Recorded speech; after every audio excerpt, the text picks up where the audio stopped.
Good morning friends and students. प्राचीन भारतीय इतिहास लेख की सीरीज में आपका स्वागत है। और चौधरी चरण सिंह विश्वविद्यालय के सिलेबस के अनुसार मैंने सीरीज बनाई है और उसके सीरीज बनाने का उद्देश्य मेरा यह है कि पीजी और यूजी दोनों के स्टूडेंट्स को लाभ मिले।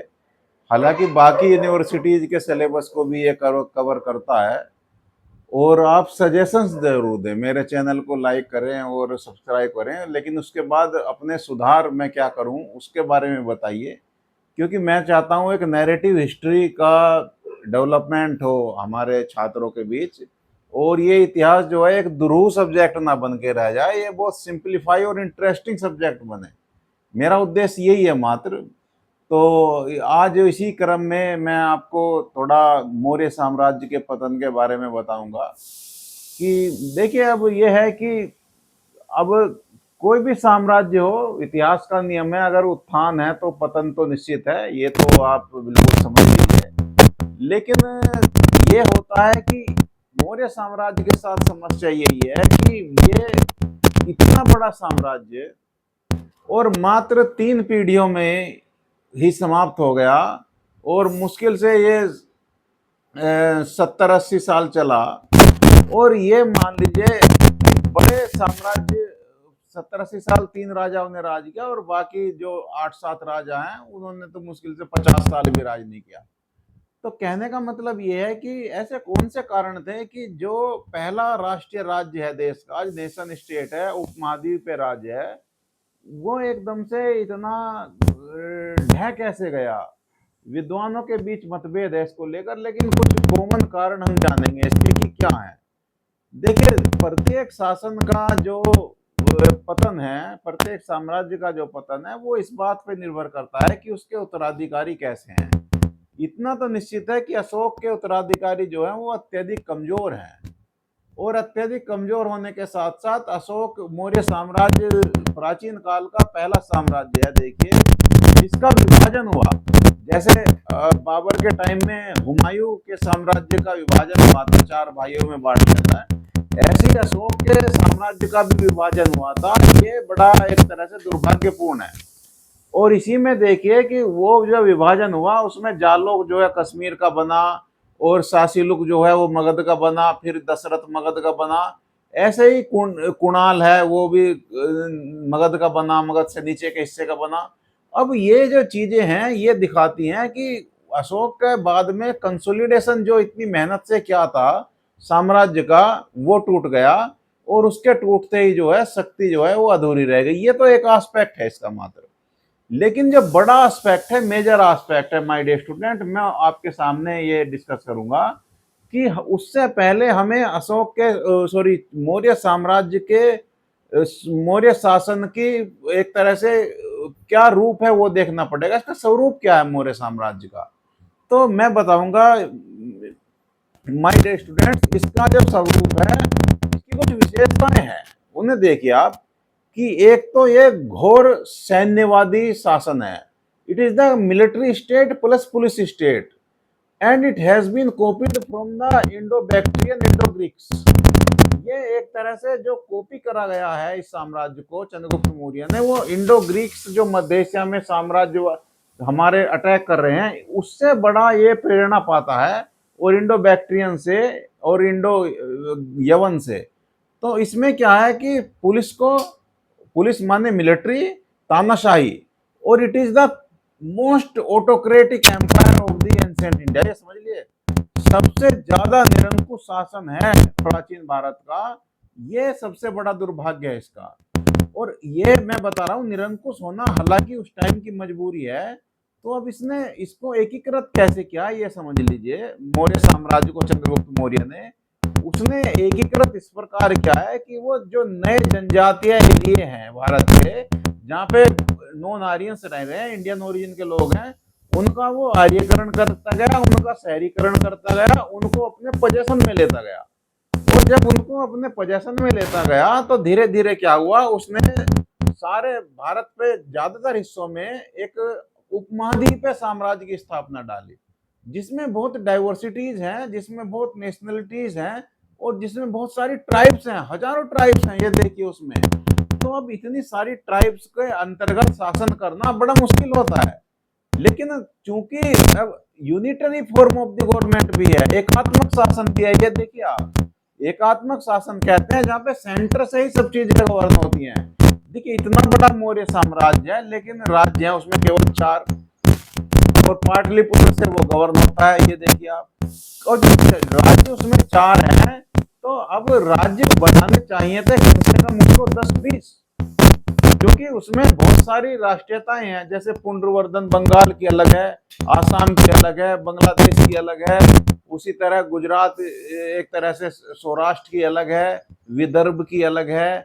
तो उसमें राष्ट्रीयताएं जो हैं, और आंध्रा की अलग है, कर्नाटक की अलग है, कर्नाटक तक फैला था उसका साम्राज्य। देखिए उत्तर में कश्मीर से लेके कर्नाटक तक, इधर गुजरात से लेके बंगाल तक है।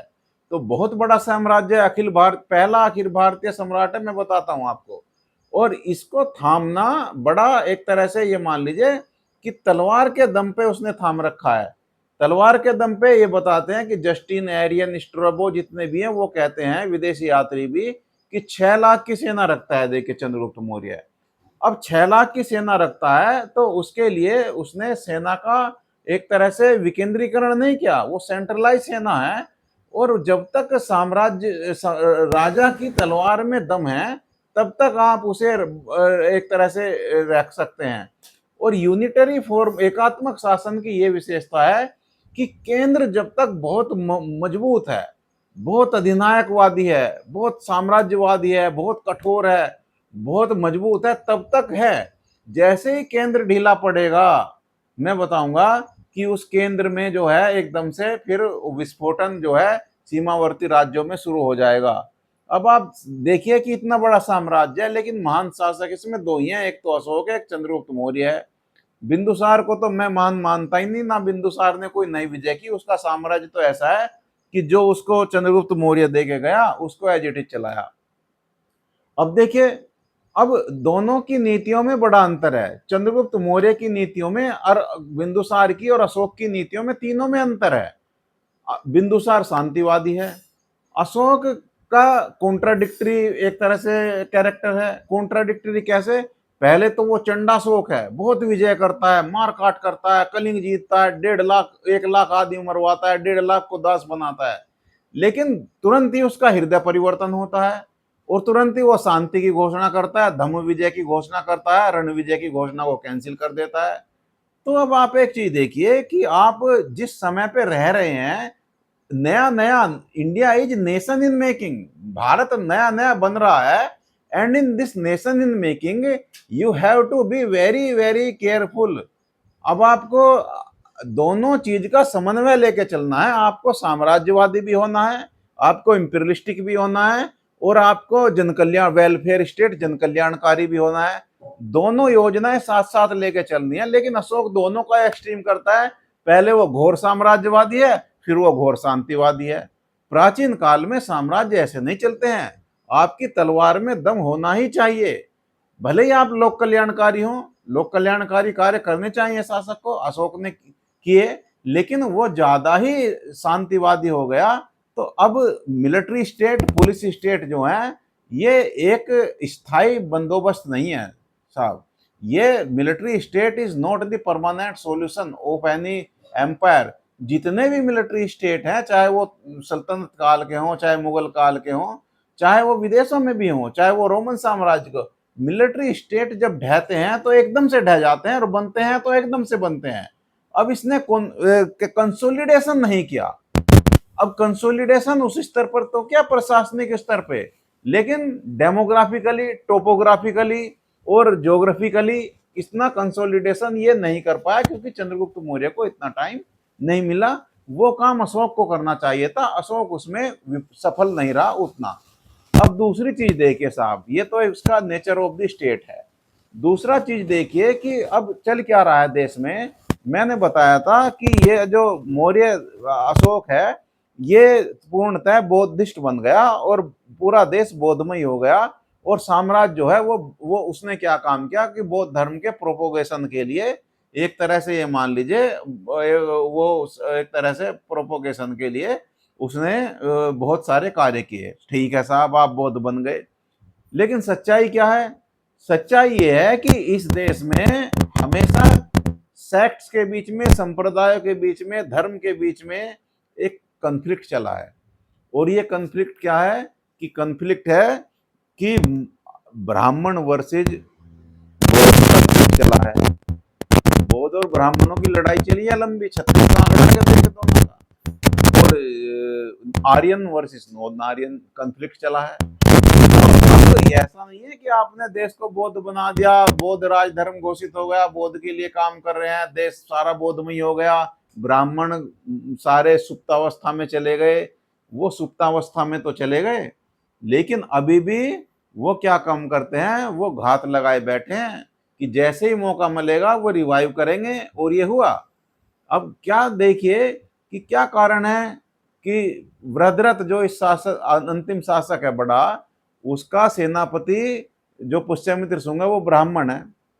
और जब वृद्धरथ को उसने खुलेआम मंच पे मार दिया, जब वो सेना की सलामी ले रहा था, चाकू घोंप दिया, वृद्धरथ को मार दिया, किसी ने ऑब्जेक्शन नहीं किया और उसे आराम से राजा मान लिया और चक्रवर्ती राजा बना वो, और बहुत पराक्रमी राजा बना पुष्यमित्र शुंग। तो इसका मतलब ये है कि आज मार के देख लीजिए आप किसी को, ऐसे राजा को, आपको तुरंत कैद कर लिया जाएगा, मार दिया जाएगा। उसके वहां अंगरक्षक नहीं थे, उसके वहां अधिकारी नहीं थे। तो माय डियर स्टूडेंट्स, इसका सीधा मतलब ये है कि मिली भगत है। मतलब ब्राह्मणों का प्रभाव इतना है। देखिए एक बौद्ध, एक या दो नॉन ब्राह्मण राजा ब्राह्मण को सेनापति बना रहा है, इसका मतलब ब्राह्मण जो है वो प्रेशर ग्रुप की तरह काम कर रहे हैं। And these are making the pressure groups within the country and within the army. और आर्मी में ब्राह्मण हमेशा है, और बड़े पदों पर गवर्नर, राज्यपाल ये ब्राह्मण है। तो ब्राह्मणवाद गया कहाँ है अभी? और ब्राह्मणवाद जब गया नहीं है तो वो तुरंत ही उन्होंने वार किया। और देखिए बौद्ध उसके बाद में तुरंत इसके मौर्य साम्राज्य के डिक्लाइन के बाद में पूरी लंबी लिस्ट है ब्राह्मण साम्राज्य की, इसमें देख लीजिए आप। उसमें पुष्यमित्र शुंग है, उसमें कन्नु है, उसमें फिर सातवाहन है दक्षिण में, उसमें फिर वाकाटक है दक्षिण में, उसमें फिर एक तरह से ये मान लीजिए कि ये ब्राह्मण छोटे मोटे नहीं है। और सारे राजा देखिए, चाहे सातवाहन हो, चाहे वाकाटक हो, चाहे शुंग हो, पराक्रमी चक्रवर्ती, एकराट, महाछत्रान तक इनकी उपाधियां धारण करते हैं। तो इसका मतलब क्षत्रियों का, बौद्धों का और ब्राह्मणों का ये एक ट्रायंगुलर वार चल रहा है, और सह और मात का खेल चल रहा है। और अल्टीमेटली कभी इसमें क्षत्रिय जीतते हैं, कभी बौद्ध, कभी ब्राह्मण। लेकिन अब तो ब्राह्मणों का दौर चल पड़ा है, अब तो कई सौ साल देश में ब्राह्मण राज करेगा। तो अब ये डेमोग्राफी समझिए इसकी, कि ब्राह्मणों को अशोक ने भी हल्के में ले लिया, और बाकी उसके जो उत्तराधिकारी शासक हैं उनको भी हल्के में ले लिया। और ये भी अशोक पे आक्षेप लगाया जाता है कि उसने ब्राह्मणवादी नीति को खत्म कर दिया। हालांकि सब इतिहासकार ऐसा नहीं मानते। वो ब्राह्मणों के खिलाफ नहीं है, इंटेंशन अशोक की गलत नहीं है, उसका धर्म भी सही है, उसका धर्म भी सही है, और उसका रूल करने का तरीका भी ठीक है। लेकिन अब उसमें देखिए वो पुरोहितवाद का विरोध करता है, वो जीव हत्या का विरोध करता है, वो अहिंसा को पराकाष्ठा पे ले आया। ये ब्राह्मणवाद में नहीं है। ब्राह्मणवाद तो जीव जीवस्य भोजनम, ये कहता है कि जीव जीव का भोजनम है। ब्राह्मण तो हिंसा को भी प्रमोट करता है, ब्राह्मण तो यज्ञों को भी प्रमोट करता है, ब्राह्मण तो पुरोहितवाद को भी प्रमोट करता है। ब्राह्मण समानता को नहीं मानता, ब्राह्मण हायरार्की को मानता है। वो क्या, उसे एक दम्भ है कि मैं उच्च कुल का हूं, मेरे कुल उच्च है, बाकी वर्ण में से नीचे हैं। तो वर्ण व्यवस्था के स्टेब्लिशमेंट के लिए ब्राह्मण कुछ भी कर देगा, क्योंकि उससे ही लाभ मिलना है वर्ण व्यवस्था का, एलिटिसिज्म का, अभिजातवाद का अल्टीमेटली।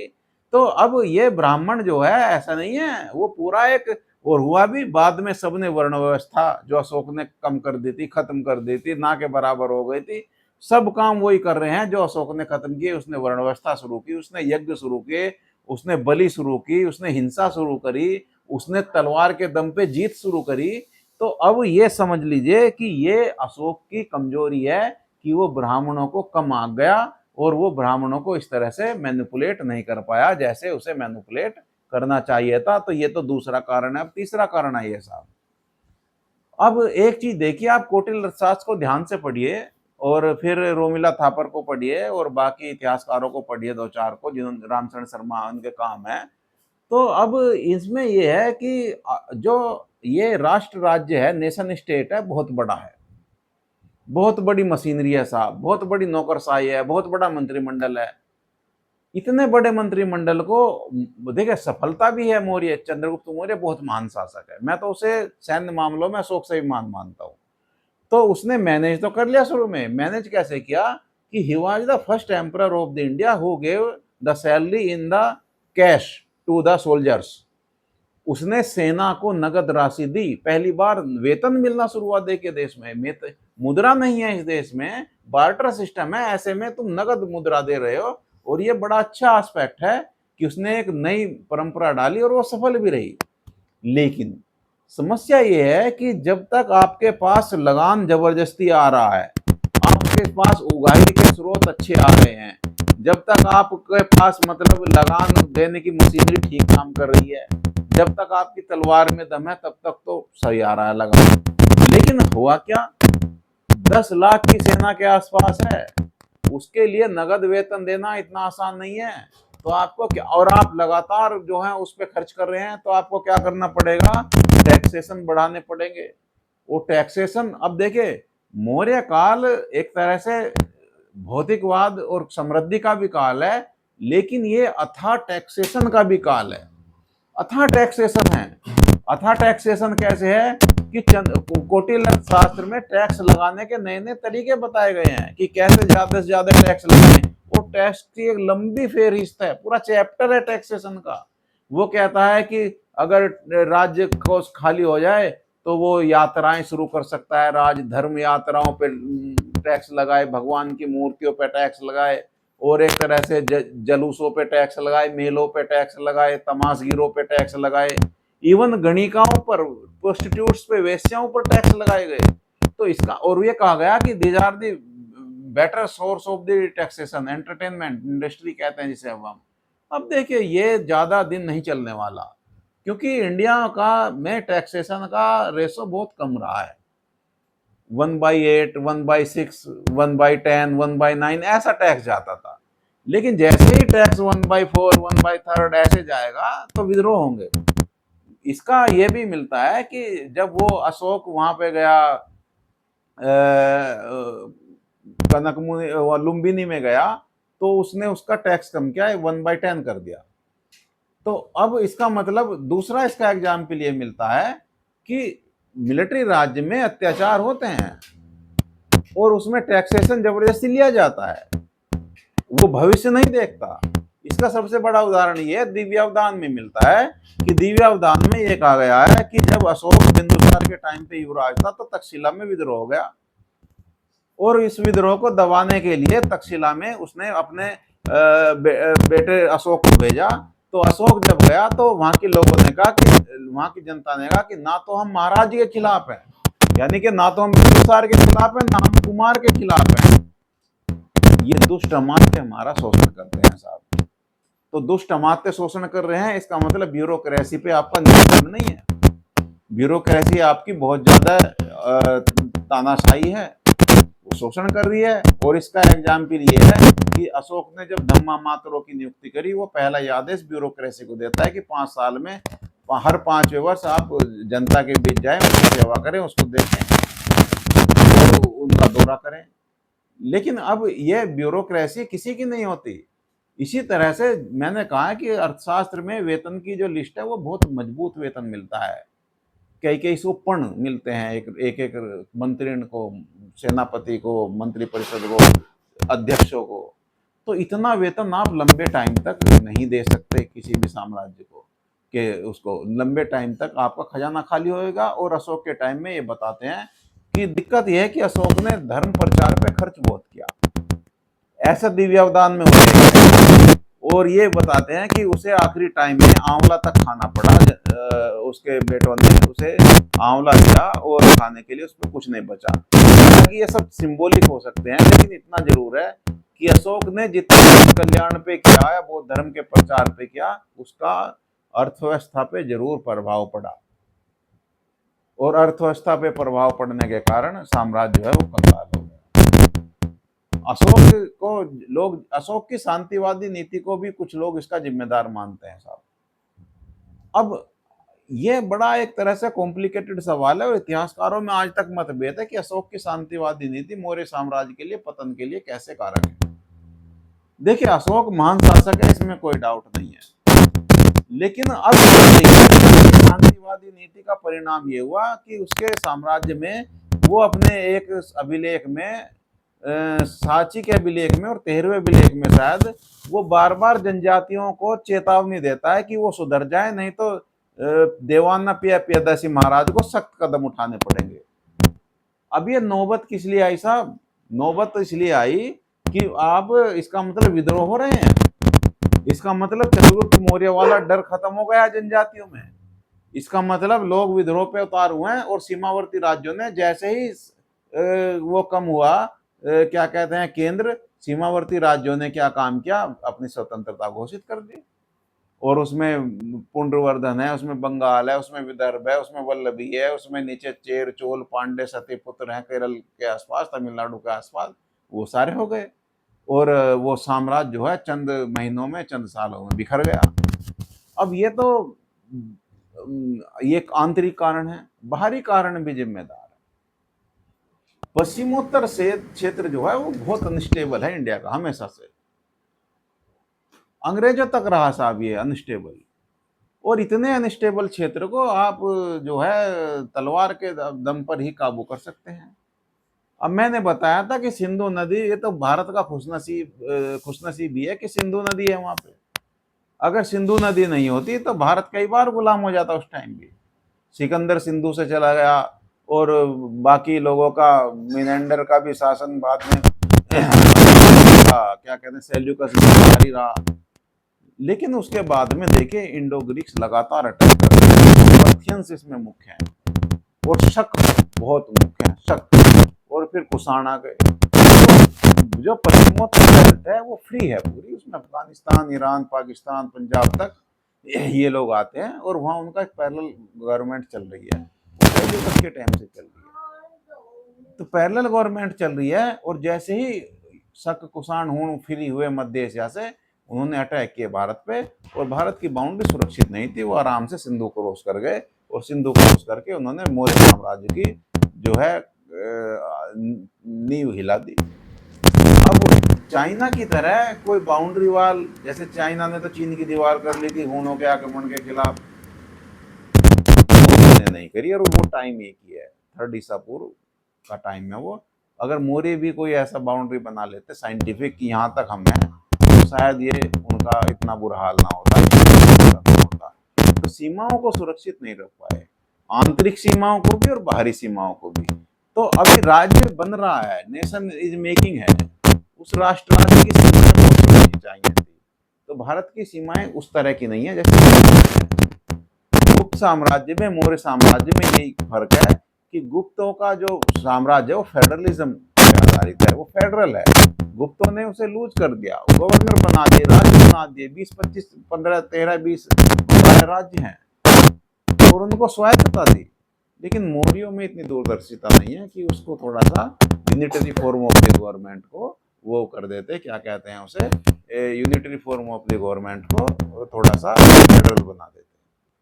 ठीक है ना माय डियर स्टूडेंट्स, ये पतन के कारण है और मुझे आशा लगी होगी कि आपको अच्छा लगा होगा और आप सजेशन जरूर दीजिए। और आप चौधरी चरण सिंह विश्वविद्यालय के छात्रों से तो मैं विशेष करके कहूँगा कि आप इस सीरीज को ज्वाइन करें और पीजी के स्टूडेंट्स के लिए तो बिल्कुल कहूँगा, आपको बहुत अच्छा लगेगा। और ये नैरेटिव हिस्ट्री में हम पढ़ते हैं और इसको कल जो लेक्चर लूँगा मैं कुषाण पीरियड पे लूँगा, देखिए कितना अच्छा लगेगा।